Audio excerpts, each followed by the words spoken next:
Pleasant good morning, my friends. This is your truly Jawdi Mamdi. This is your program, my friend, called It's of the Heart on Sunday, the 2nd of October 2016. It's a pleasure being back with you, my friends. My apologies for not having program for the past 2 weeks, as my producer has been a very busy person. As a matter of fact, I think I should start by getting him a little salary, The only man has worked so hard, and I really appreciate him giving his time to really, help me really elevate myself and really express my views to you, my beautiful viewers. And, I continue to, my heart continues to bleed of what's going on in my beloved nation. I know it's so sad. It's really so sad that we have an issue such as crime happening in our beloved nation. Our mother was kidnapped, right?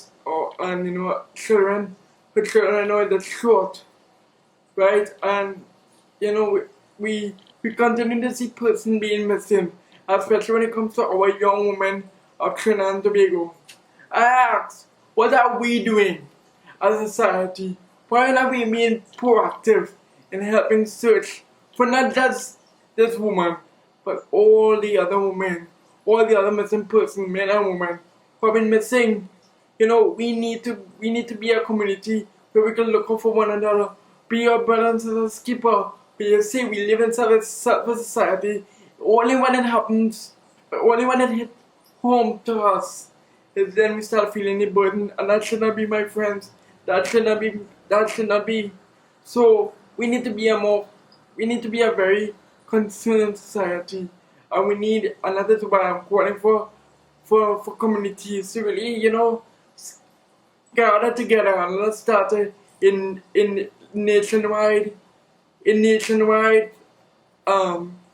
crime or nationwide watch, where we could all be alert and really turn these tables on these criminals, right? Lawful, in a very lawful manner. Because you see, our police service of Trinidad and Tobago,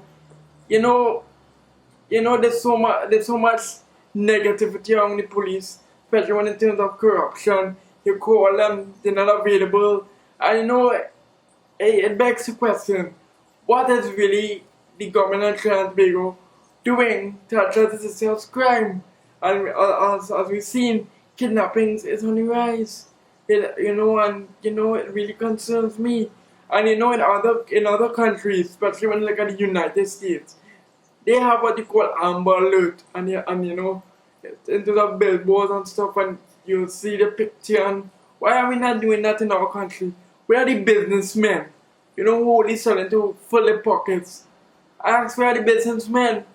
The businessmen need to chip in and really, and really give back to the society, really, because these same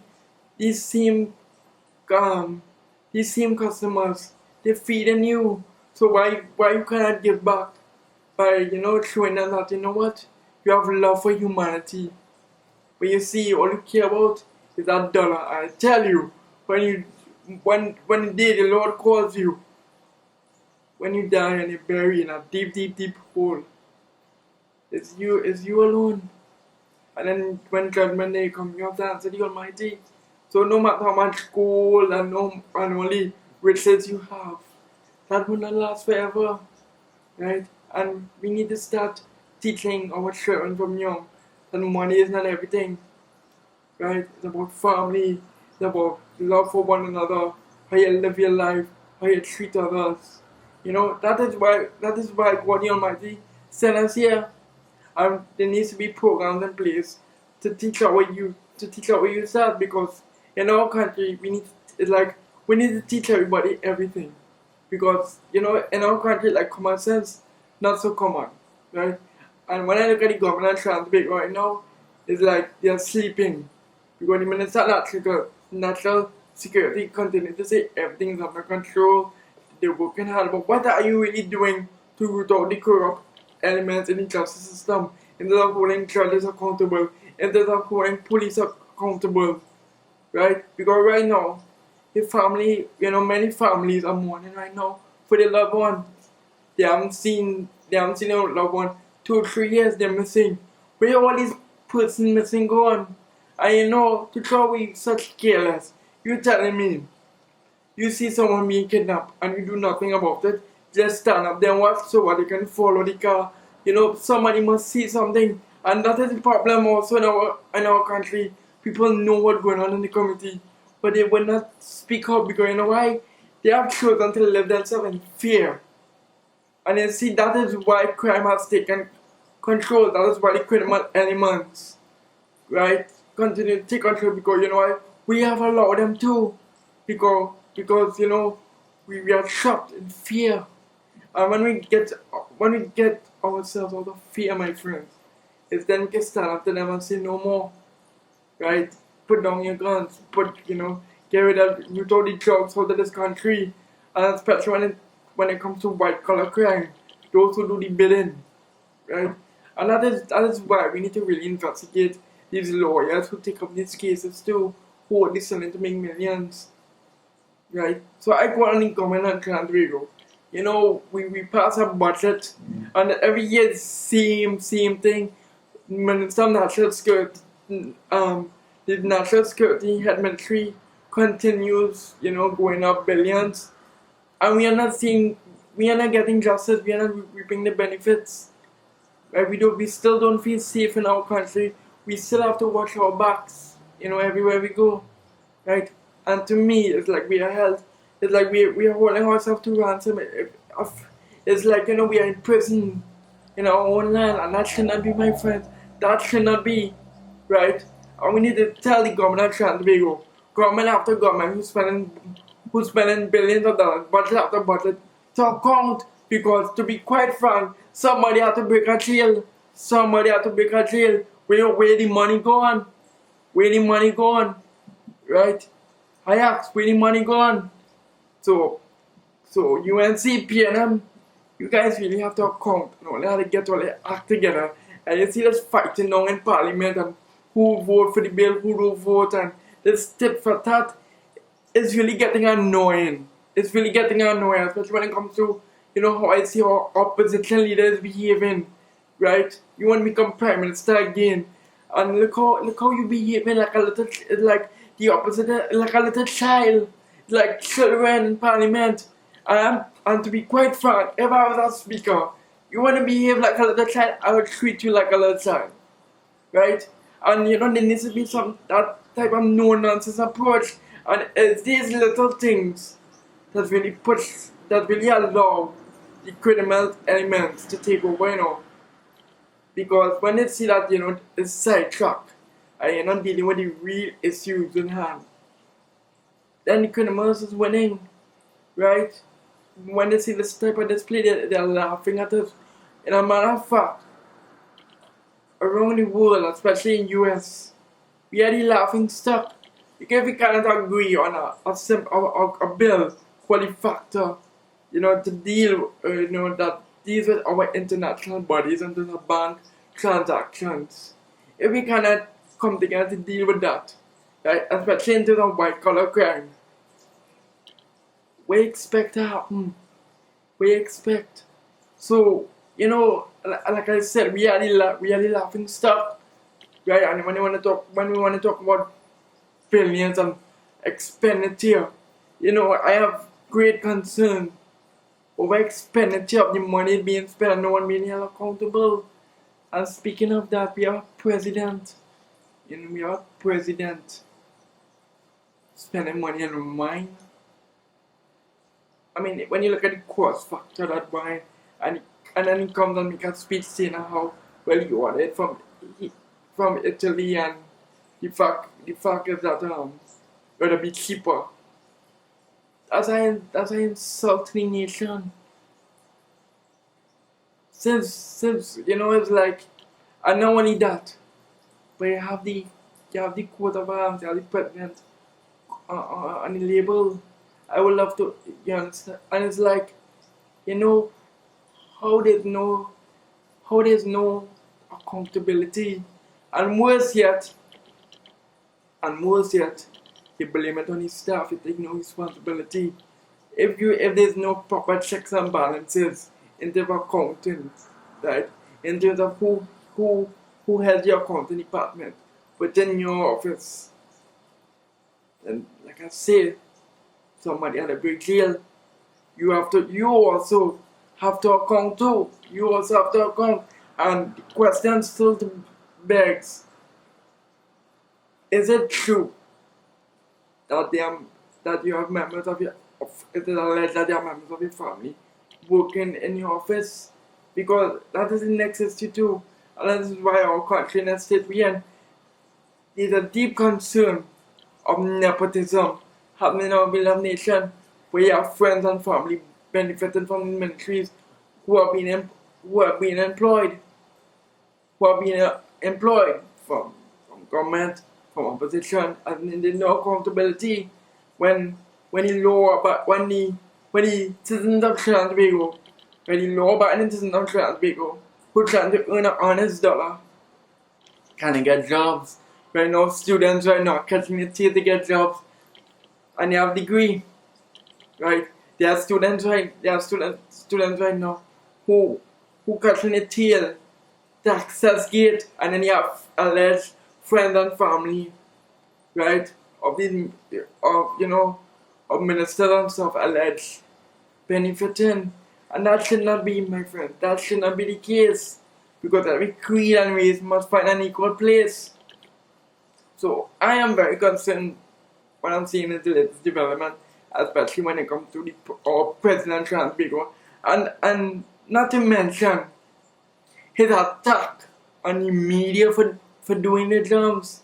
I mean, we just be living in such a democracy where media can feel free to express themselves.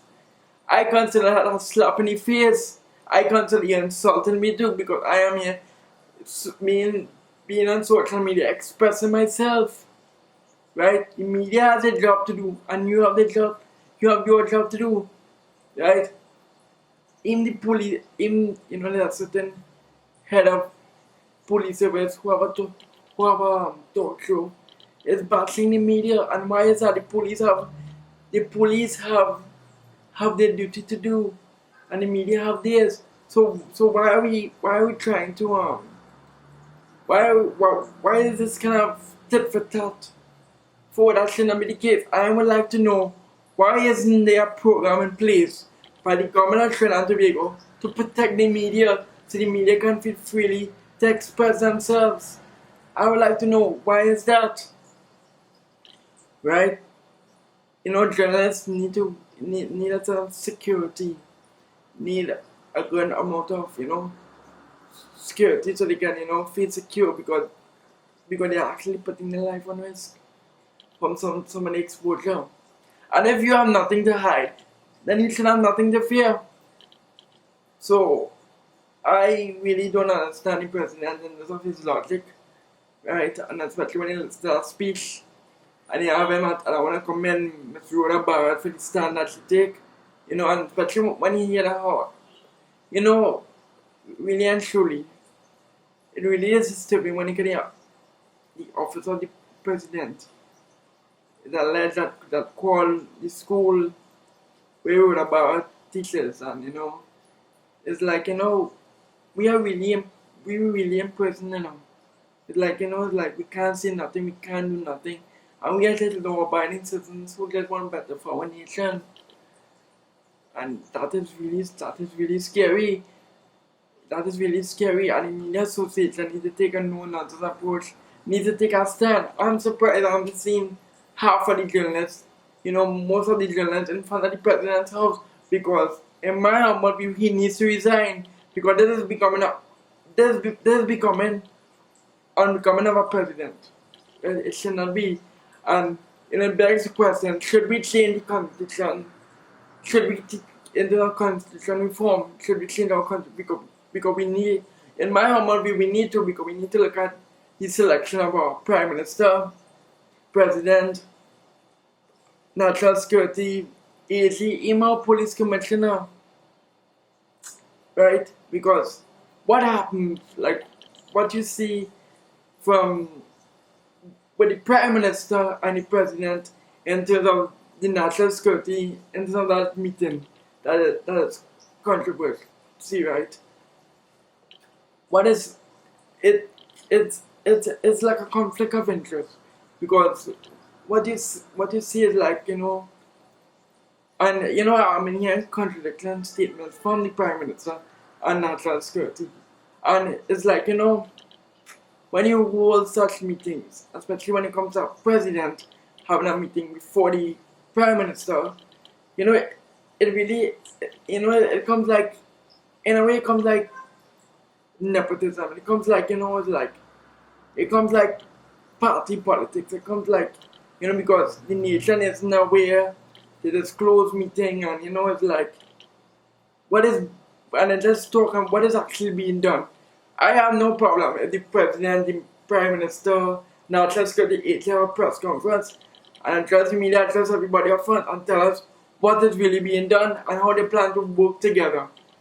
But you see, when you have this, I think the growing concern that it's not Trinidad and Tobago, I think where the conflict of interest arises is when you get to see a president meeting the national security, and it's alleged that the prime minister saying he was not aware that the national security comes in, he had a meeting and he spoke to the prime minister. There's a lot of contradictions, and to me, these heads should not be politically appointed. That is the point I'm trying to make. It should not be politically appointed, and we didn't know about it. We this is not trying. We're going to need to have the greater say on who we like to lead us. We need to get away from this party politics, my friends. Party politics, and it's really shameful, when you get how President only studying wine.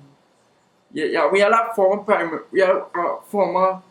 president who was only studying to wine on carnival, and we have a president who was really studying to wine, drink, studying, so like Lord have mercy, like God, boy, it's like I really don't know what to say again, and among all this that is happening, you still have missing persons, being a burden, this issue of missing persons being a back burner, and it's like, who cares? Who really cares? Can you imagine the torture of the missing girls, what they're probably going through? Is it human trafficking? And why are we not organizing like a big project to really combat human trafficking in terms of borders, in terms of investigation, undercovers, and when you look at shows like CSI and how they really do it, why are we not following that procedure? Why are we only old talk and fashion and big expenditure, it's like, it's like you're trying to bribe people, like, you're just trying to monetize people passing on money. I think that is why our kids do not understand the value of money, because it really starts from the head, when you see all this expenditure and there's no great accountability. I'm really disturbed when I'm seeing my beloved nation. But just take a deep breath to really sink in all these issues, and doing this, and it's really not, and that is why I appreciate what the media is doing, and that is why this is not trans, we're going to need to show appreciation towards the media, because they are really putting their life on the line, they're putting on the energy, and then you have these high officers, these high ministers, and heads of state, really, really bashing the media. It's like, ungratefulness. They are doing their jobs, but what else you want them to do? What else? That's because you hold high office and you have a shirt and tie. It doesn't make you high and mighty. It's all about integrity. It's all about good morals and spiritual values. It's about being an example to children of our nation. And very interestingly, speaking of that, before I end, right? Yeah, I just reminded myself that a certain and I'm very careful on my statement. A certain former government minister sent me a message telling me because I wrote something on a blog. He told me that I had to be careful or my allegations, and I'm like in my mind, you have time to write to me on a blog. But when it's a time to act as a minister, you're silent. It's like, it's really amazing. I did not respond. You wanna know why, my friends?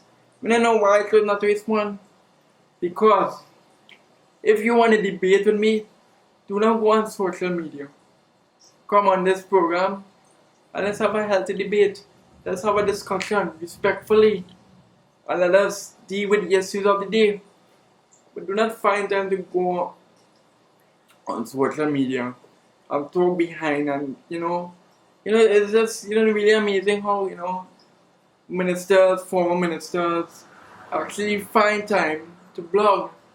But when it comes to dealing with the issue of accent and really addressing critical issues, when they ask them the real hard questions, they shy away. They want no word. They want you to ask them, hey, what kind of shirt and tie you wearing? That's the kind of question they want to know. You can't ask no hard question now. I just use another metaphor. So so to that former minister, I say, if you want, come on this program. I will facilitate you as best as I can. Let's deal with the issues and answer to the people of Trinidad and Tobago. So my friends, let me thank you all for viewing this program. And it really touches me that each and every one of you actually take the time to view this program, because the response I've been getting has been tremendous. I would like you all, each and every one of you, to please do me a favor. Do me a favor, because my goal, what I do here is not for fame and fortune. It's the love of people, right? Of a betterment of my country, my friends. So I would like you all to please spread the word. If you like to do ads for my program, I have no problem with that. Right? To really spread the word, because it does make sense. I continue to pour my heart and soul, and the citizens of Trinidad and Tobago, the community that sits down there and not doing anything. You need to be proactive too and spread the message, so that those in the head will listen, will hear. Right? When they see this message, hopefully they'll take it into great consideration. Hopefully, we can only hope and pray, my friends. And that is what it's all about. It's all about faith and trust in the Almighty. That one day things will get better. One day things will heal. When you look at the crime situation, when you look at the healthcare system, when you look at all the outstanding issues that have been happening, we need to continue to be a praying nation. We need to love and serve one another, be our brothers and sisters keeper. And more than more, we need to learn how to forgive each other, have a forgiving heart, right? And purify our hearts and minds. And once you do that, my friends, you will see the true beauty you will really see the true beauty, how beautiful life can be. And especially saying this to the youth of the nation, that you do not need to live a life of crime, right? You do not need to live a life of crime to become, these youths out there, they feel that they become a man, they need to have a gun, they need to, grow up. Say, no. What you need to do is take a look at yourself and say, you know what? I could better myself by being spiritually inclined, working hard to make my parents proud, and being a better individual and really give back to the society, so that persons out there can look up to you, and you see the difference you are making, and you see how beautiful life can be, really and truly. It's really how you live your life and really treat others. It's as simple as that. It's simple as that, right? So you don't need to worry about taking care of yourself, because really it's all up here. It's all in this state of mind, my friends. So my friends, I think I've said enough. So I'd like to thank you all for viewing. And may Almighty God bless each and every one of you. Take care.